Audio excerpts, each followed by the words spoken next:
It's my immense pleasure to welcome Bob Geldof of the Boomtown Rats to Nights with Alice Cooper. Thank you. All right, so we were talking off air about an incident that you had with Alice Cooper, if we can call it an incident. Tell us the story.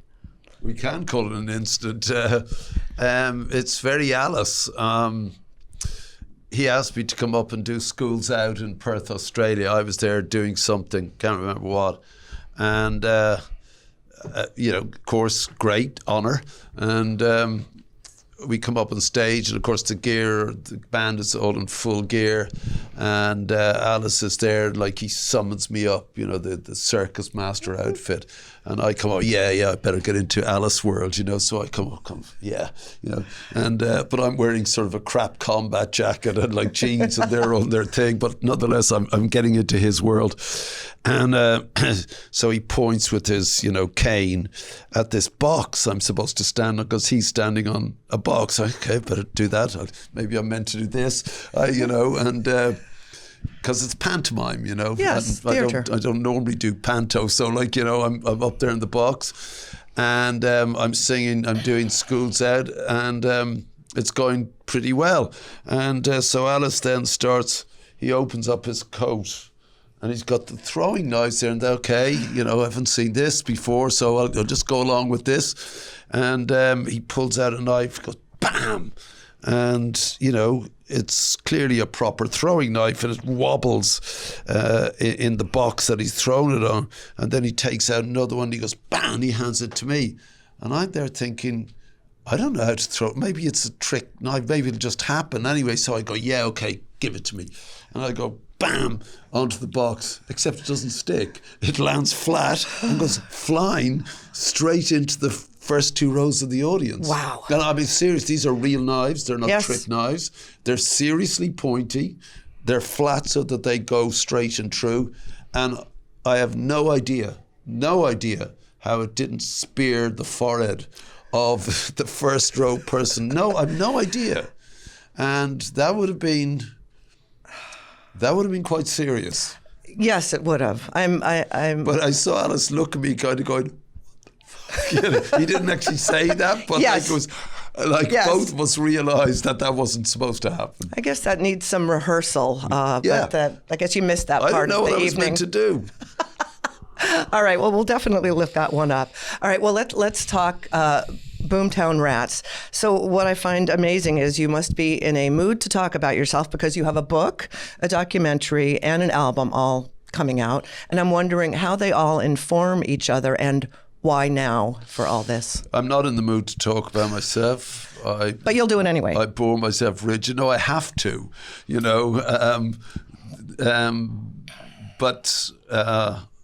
yeah, I mean, you're quite right to ask, how does it all work? Explain it. The Rats haven't made a record for a long time. We paused after being 10 years together and coming to the sort of end of our natural dynamic arc. And that arc starts in 1975, Halloween night, talking about Alice again, in a school in Dublin. And we came about at the same time as, and for the same reasons as the Ramones or Blondie or Talking Heads or the Sex Pistols or the Clash. Children in different countries, offered nothing, no possibility of work, the whole place a mess, failure everywhere. And so what you do is you take rock and roll and you express that. And you begin to, by expressing it, you begin to help change things. And then we had lots of hits, and you change music, and then through Band Aid and Live Aid you help to change the world a little bit. And I don't know what else you do if you've always believed that rock and roll is a sort of form of musical activism. And so we paused. I went away and made 7 solo records or something as Bob Geldof, but the world was getting darker and more dystopian, and again was offering very little to anyone really, and we were electing fools to mediate this unenviable future. And so Bobby Boomtown, as opposed to rational Bob Geldof, was needing to come out again. And that glorious noise of the Boomtown Rats, as Bono calls it, I thought I wanted to hear again, if only for me.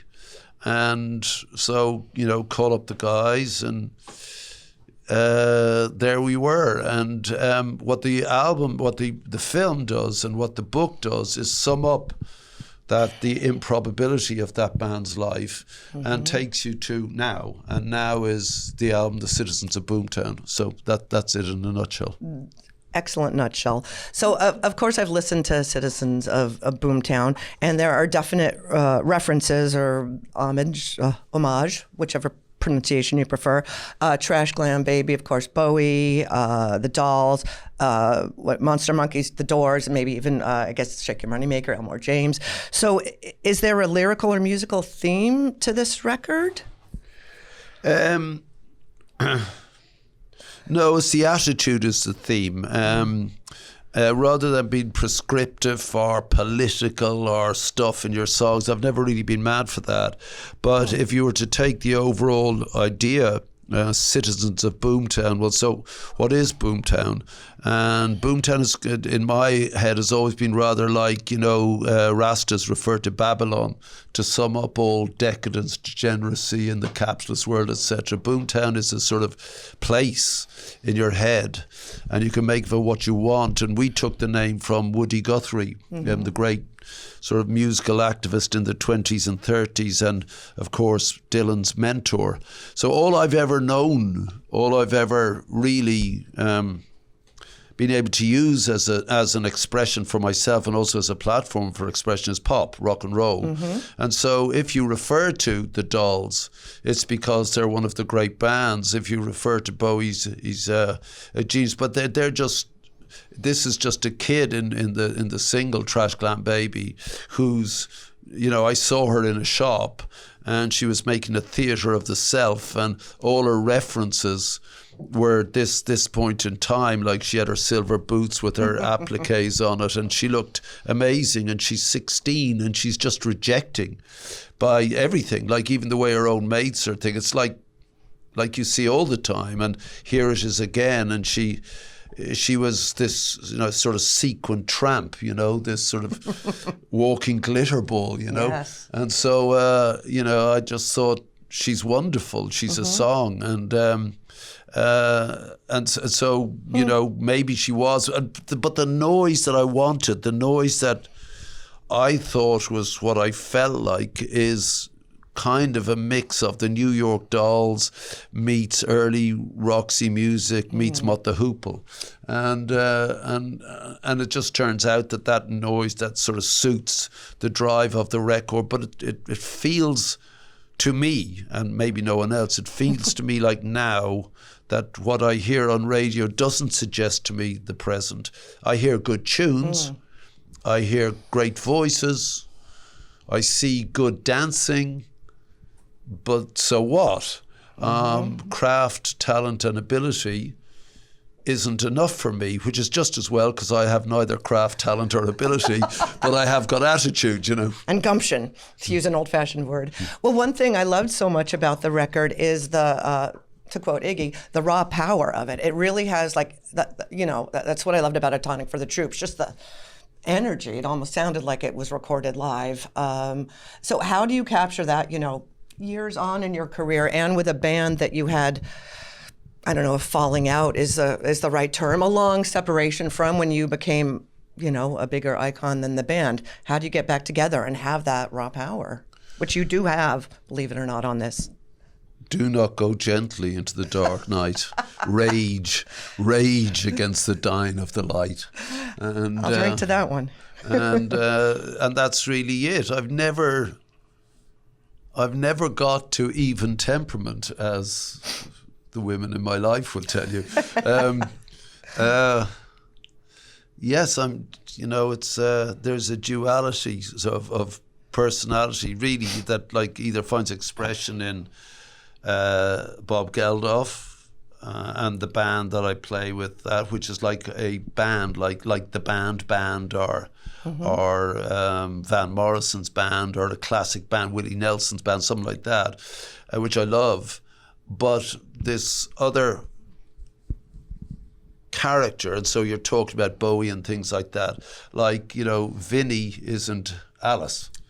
And so Bono is not Paul Hewson. Right. Sting is not Gordon Sumner. And it's almost like sometimes, it's not just artists. I'm sure there are people who find that they can do things when they're drunk that they can't do otherwise. Right. And so assuming this other character, but it's not a character, it's you, it's just a different facet of the personality. And so when the Rats broke up, there wasn't rancor, it was just that what more do you do? Like, you know, if you've gone, if you've had the hits, if you've made the albums, and you've taken the base notion of the band to a world level, and there's another generation with newer ideas and newer bands, all you can do is hang around and just make more music, and that isn't enough for me. It has to be pointed and directed and about something. Right. So after the screening of the documentary the other night, you did the Q&A, and something you said actually made me tear up. I tried not to cry in that audience of industry people, but you said basically, you talked about the other and freedom and letting go and being sated and, you know, after a performance. I mean, that's what, you know, I want from my music and in my life as well, and it happens so rarely. I'm wondering how often that happens to you on stage. You know, other people seek it through drugs, sex, religion. Absolutely. I mean, how many shows does that happen to you? And does anything other than music give you that?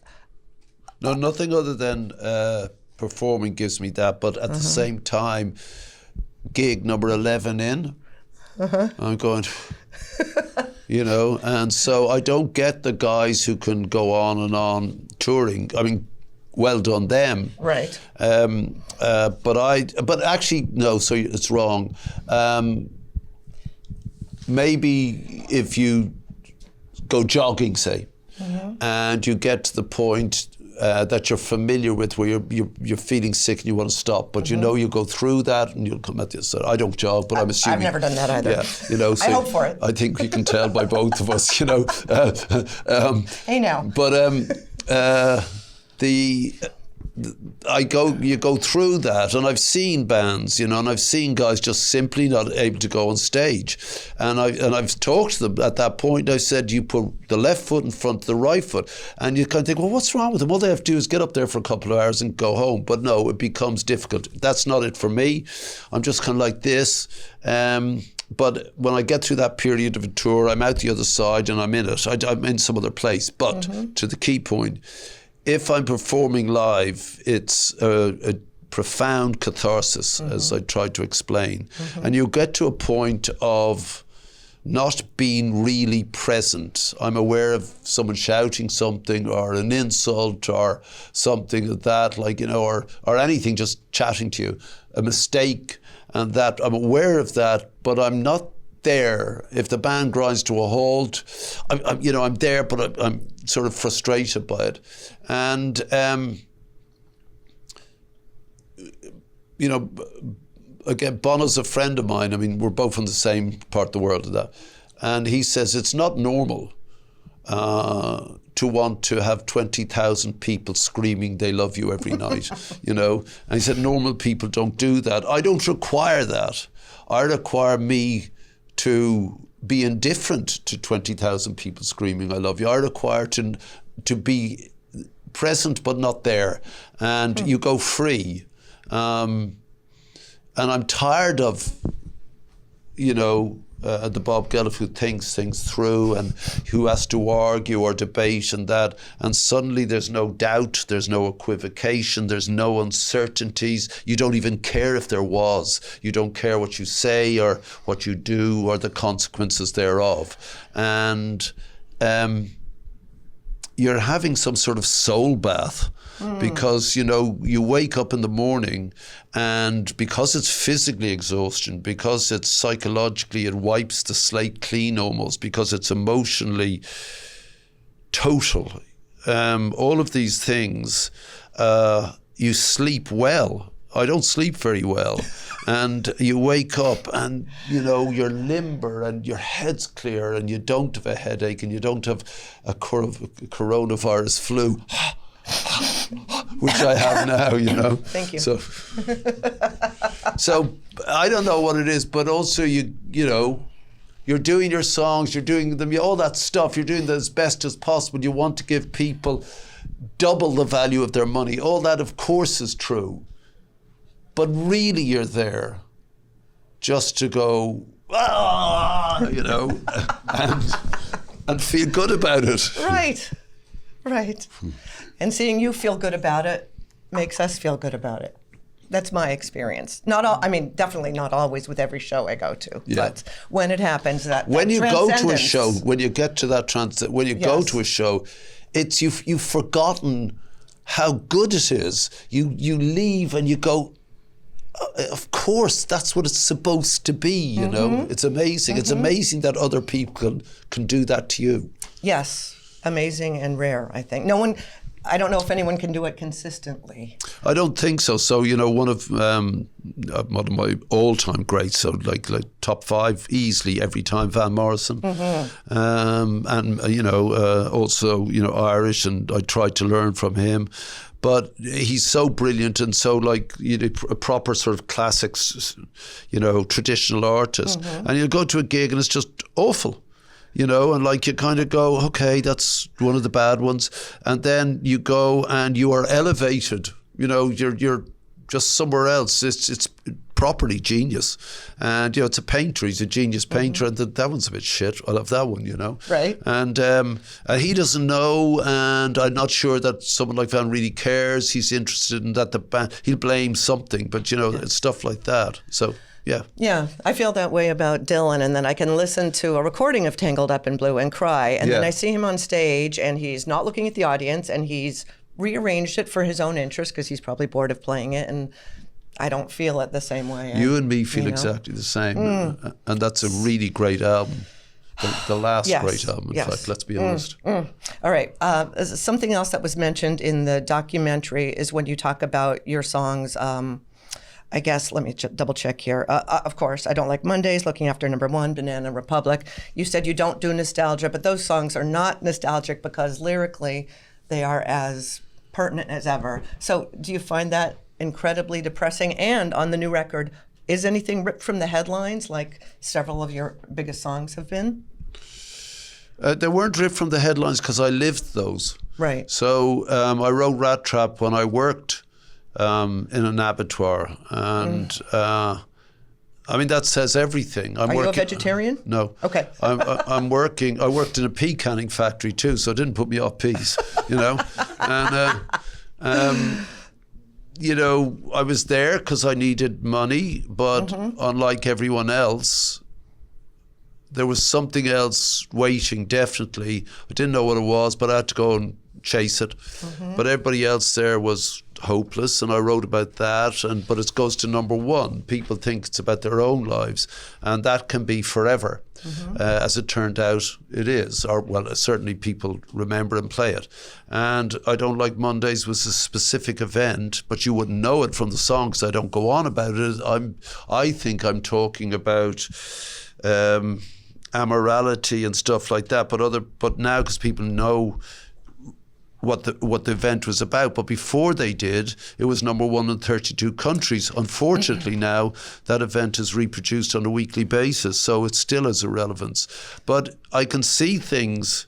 You know, I was in Miami when the riots happened in '81. The Rats were playing, where 4 policemen killed a black accountant, and of course they didn't. They were innocent, of course they were.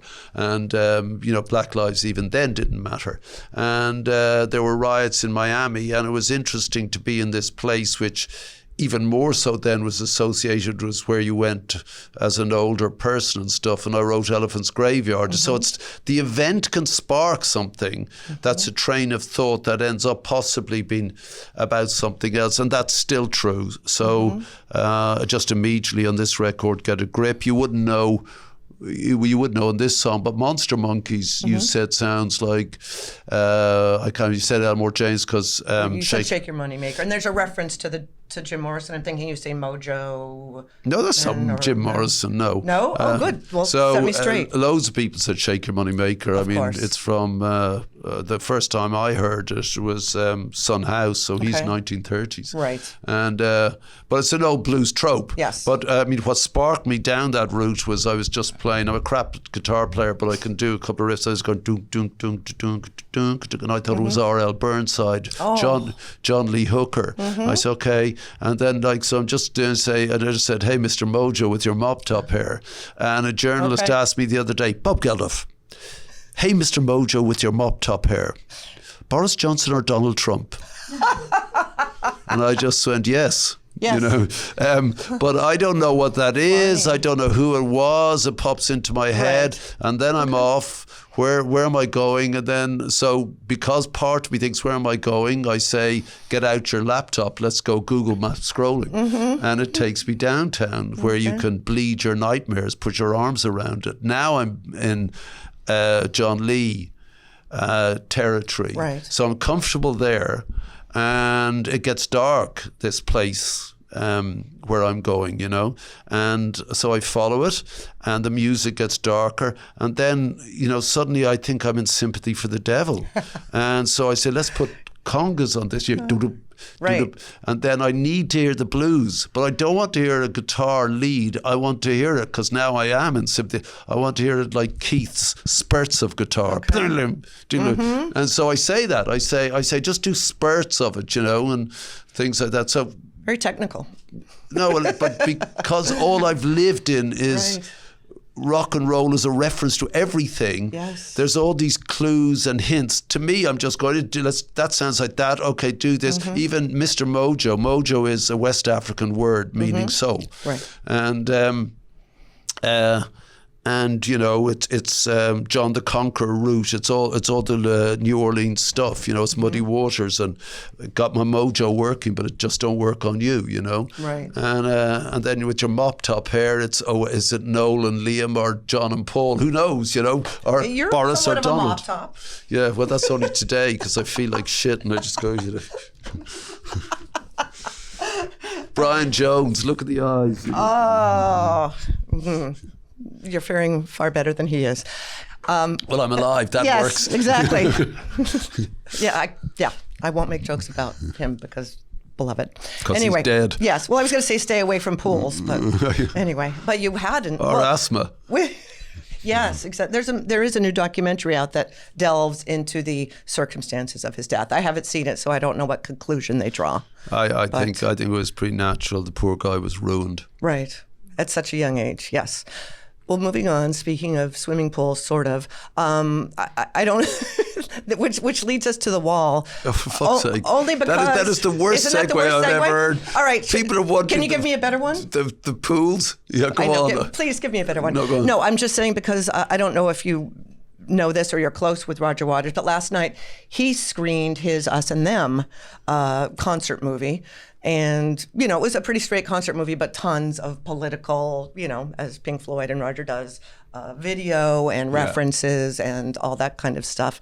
And he said something, he also did a question and answer, and he said sort of like he doesn't know what to do to make it better, to help people. And then I thought, well, Bob Geldof did Live Aid. Why don't you two get together? I don't know. He was kind of like, love everyone sort of thing. And I don't know how you raise money to love everyone and where that goes sort of thing. But I guess the question would be, I don't know what the question would be. Would you team up with someone like a Roger Waters? Are you friends with him since the Wall days? And do you think... So let me put this in context for people who haven't a fucking clue what she's on about. Thank you. I did the movie The Wall, which is based on the Pink Floyd. I presumed everyone knew. Sorry. Yes. So let's start. And thank you. You played Pink. Yeah. And Alan Parker. Now, did Alan Parker cast you or did... Alan. Okay. Interesting. So Roger is a very bitter person, I think. I know him and he is a friend. and he's not cynical. He was, but he's not. And more than doing Live Aid, the Pink Floyd came back together to do Live 8, yes. Which no one seems to remember, but was far bigger, and 1,000 artists in 8 countries simultaneously, 1 million people on the street of Philadelphia. I'm glad she's thinking of you people, etc. And he specifically wanted to get back with Dave, who didn't want to. Yes. But nonetheless, they patched up for the first time in 25 years, very elegantly, to do a magnificent 20 minutes or something.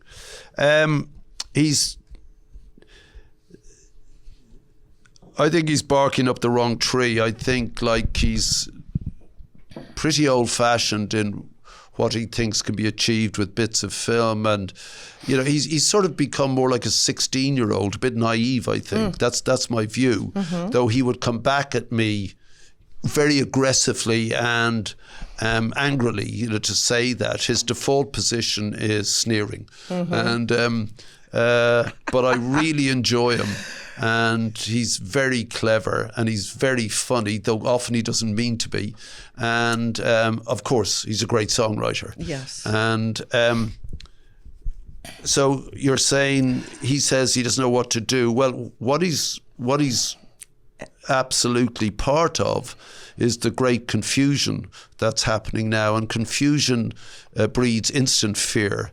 And it would be nice if what Roger's, I think, truly saying is that there doesn't appear to be a path out of this into a better world.